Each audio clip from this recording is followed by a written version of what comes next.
Det her er en Fisker Ocean, og i den særlige lanceringsversion kaldet Ocean One. En bil, vi har ventet rigtig længe på, selvfølgelig fordi det er en bil med et vist dansk islæt. Det er jo Henrik Fisker, som ikke bare har designet bilen, men som også står for produktionen af den. Han viste den første gang i 2020, og siden ventede vi på, at den skulle introduceres i slutningen af 2022. Det skete ikke. Nu er den her så endelig, ikke helt i det omfang, som Fisker oprindeligt lovede, men ikke desto mindre.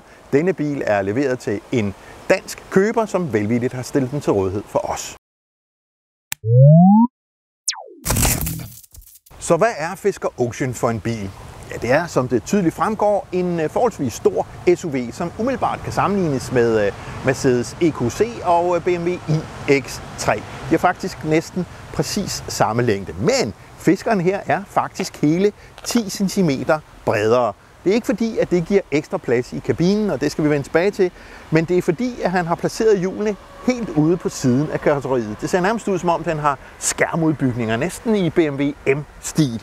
Det gør, at bilen får et meget muskuløst udtryk, men det gør også, at det er en forholdsvis stor bil, som kan være lidt svær at placere inde i byen, ikke mindst i danske parkeringsbåse. Dertil kommer, at den faktisk har en forholdsvis stor vendecirkel på 12 meter, og det gør, at man oplever, at man kører i en stor bil, når man sidder bag rattet. Men Fisker Ocean adskiller sig fra de nærmeste konkurrenter med en stribe finurlige, sjove og også brugbare løsninger. Blandt andet kan alle bilens ruder, undtagen forruden, åbnes.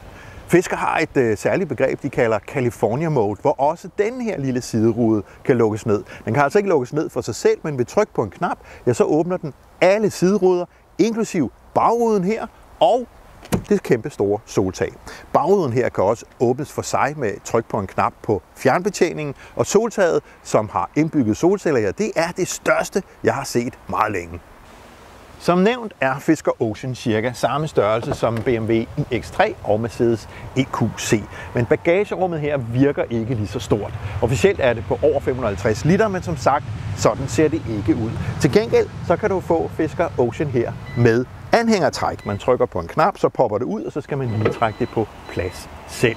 Og så kan den trække 1,8 tons. Desuden er der en anden lille finurlighed heromme i bagagerummet, nemlig et 230 volts udtag, så det er ikke så usædvanligt i SUV'er, at der er det. Men det her kan trække 3000 watt, og det betyder altså, at du kan tage din støvsuger ind fra stuen af, med herud i bilen og få strøm til den her i bilen. Det er smart. Hvis bagagerummet er lidt under, hvad man kunne forvente, så er bagsædet her til gengæld overdådigt. Der er masser af plads både til hovedet og til knæ for voksne mennesker, og der kan snilt sidde 3 her. Der er plads til 2 barnestole i Isofix-beslag. Omkring førersædet er pladsen lige knap så generøs. Der er eksempelvis ikke noget handskerum. I stedet er der til gengæld sådan et lille flybord her. Der er selvfølgelig masser af plads omkring midterkonsollen her, fordi der jo er fladt gulv, det vil sige plads under neden, og også plads lige under skærmen her, hvor man eksempelvis skal have 2 telefoner til trådløs opladning. Og så er der en ekstra lille finurlighed hernede i den her del af midterkonsollen, nemlig et flybord, der kan foldes op, som chaufføren kan bruge, selvfølgelig ikke, når han kører. Det er også her i kabinen, at vi finder mine 2 største anker ved den. Den ene gælder førersædet. Jeg sidder simpelthen dårligt i det, og det skyldes sædehønnen, som er kort og smal. Den klemmer på mine baller, og jeg får ikke tilstrækkelig lårstøtte. Det kan være, du er anderledes indrettet. Prøv det, inden du køber bilen. Og så er der finishen i materialerne. Bilen her bliver jo bygget i Østrig ved siden af BMW og Mercedes, som Magna Steyr, der bygger bilen, også bygger biler for. Så det er nok ikke decideret samlekvaliteten, der er et problem, men der er en del af materialerne, som simpelthen bare ikke virker særlig lækre. Det her dørhåndtag er det samme på alle 4 døre. Det er et billigt plastikhåndtag, og når man tager omkring det, ja, så kan man mærke støbekanterne her under selve håndtaget, som også er hult. Det er bare ikke særlig lækkert, og den slags løsninger er der desværre en del af i kabinen. Men hvordan kører den? Lad os køre en tur.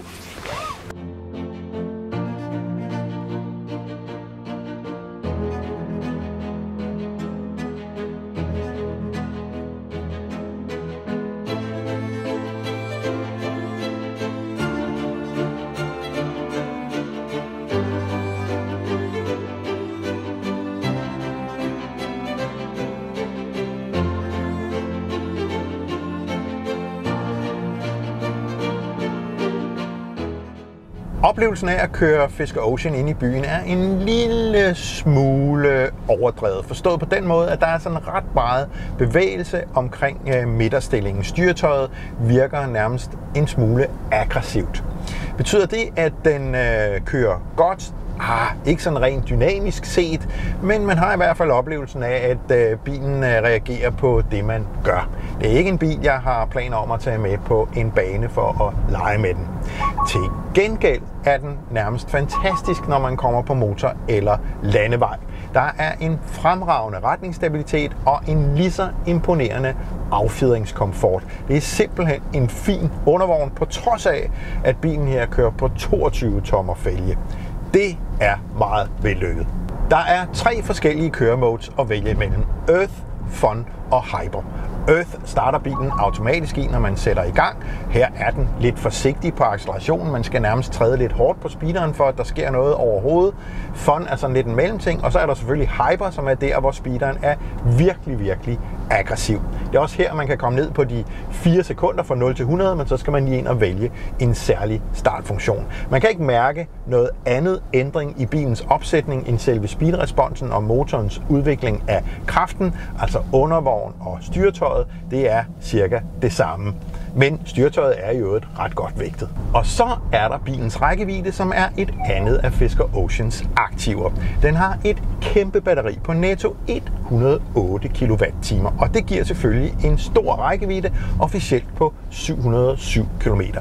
Hvad rækkevidden reelt er, har vi faktisk haft en lille smule svært ved at finde ud af, fordi at Fisker Ocean her, som en af de få elbiler, jeg nogensinde har kørt i, ikke har en rækkeviddemåler, så jeg kan ikke se, hvor meget bilen bruger, hverken på det lille instrument her foran mig, eller på den store skærm her i midten.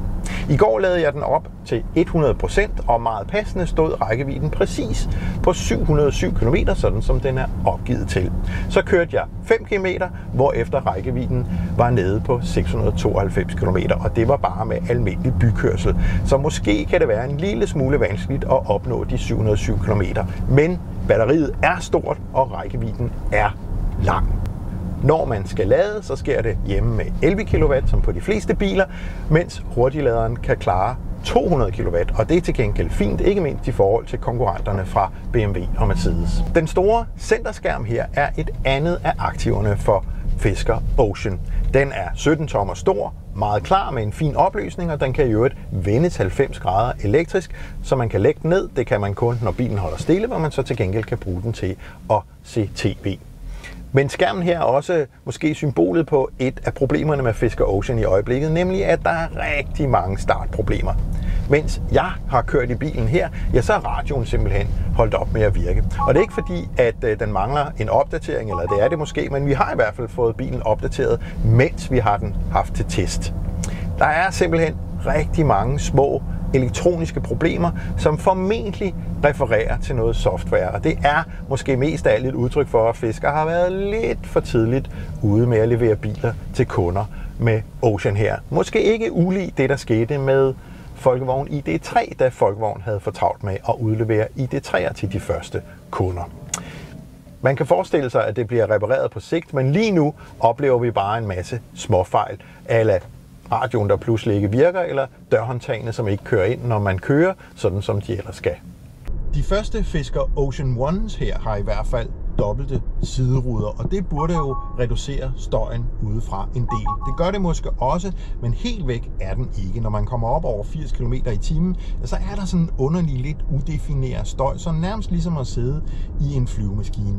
Det er ikke udholdeligt, men måske en lille smule mere, end jeg havde ventet. Lanceringsmodellen af Fisker Ocean One her starter ved 606.000 kroner. Hertil kommer ekstra udstyr som anhængertrækket og et par andre ting, og bilen vi kører i her, ja, den runder 650.000 kroner. Og det svarer meget godt til det, som efterfølgende bliver topmodellen, den som kommer til at hedde Extreme. Den starter officielt også i øjeblikket ved 606.000 kroner. Det er 50.000 mere end Fisker startede med at sige, at topmodellen kostede. Og det skal man måske lige holde fast i, fordi i øjeblikket så holder Fisker fast i de andre startpriser, som de har præsenteret. Og det er faktisk bare 330.000 kroner for den billigste. Den har så et mindre batteri på kun 70 kWh og selvfølgelig mindre udstyr. Men ikke desto mindre er det faktisk en meget, meget fin pris. Hvis man vil have det store batteri, altså de 108 kWh, ja, så starter prisen i øjeblikket ved 450.000 kroner. Men spørgsmålet er altså, om de priser bliver justeret, når Fisker rent faktisk bliver i stand til at levere de modeller. Så er Fisker Ocean en god bil? Ja, det synes jeg faktisk, det er. Den har fejl og mangler, og der er også steder, hvor den ikke helt lever op til standarden selv i den her prisklasse. Men det er en charmerende bil, den ser godt ud, og overordnet betragtet er der mange praktiske og anvendelige dele i den, som gør den til en god bil i hverdagen. Så vil jeg købe den, hvis jeg stod i markedet for sådan en? Ja, det vil jeg, men sæt dig lige i førersædet, inden du slår til.